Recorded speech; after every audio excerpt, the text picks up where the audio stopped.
Vote মিটতেই Falta এলাকায় তাবড় তাবড় দুষ্কৃতী।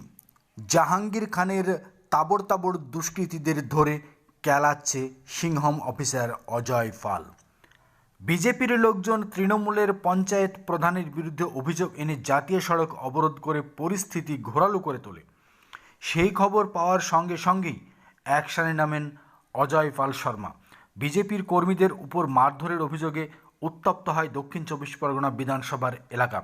এবার ঘটনাস্থল হাসিমনগরে। সেখানে ডায়মন্ড হারবার পুলিশ জেলার পর্যবেক্ষক আইপিএস অজয় পাল শর্মা সশরীরে হাজির হন।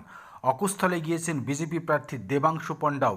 ওই জায়গায় উপস্থিত হন তৃণমূল প্রার্থী জাহাঙ্গীর খানও। বিজেপির লোকজন তৃণমূল পঞ্চায়েত প্রধানের বিরুদ্ধে অভিযোগ এনে জাতীয় সড়ক অবরোধ করেন। পরিস্থিতি নিয়ন্ত্রণে আনার চেষ্টা করে পুলিশ।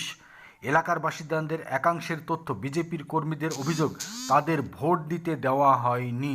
ফের রিপোল দাবি করছিলেন তারা, তাই তারা জাতীয় সড়ক অবরোধ করছেন। কারা কারা এই সমস্ত ঘৃণ্য ঘটনার সঙ্গে জড়িত তাদের নাম তালিকাভুক্ত করেন অজয় পাল শর্মা। শেষমেশ সেই সব দাগি আসামিদের, দাগি অপরাধীদের খুঁজে খুঁজে বার করছেন অজয় পাল শর্মা এবং সঙ্গে সঙ্গে অ্যারেস্ট এবং উদ্যম কেলানি তো চলছেই। দক্ষিণ চব্বিশ পরগনায় ভোট পরবর্তীতে অজয় পাল শর্মার অ্যাকশনে কার্যত দিশেহারা জাহাঙ্গীর খান এবং তার লোকজন।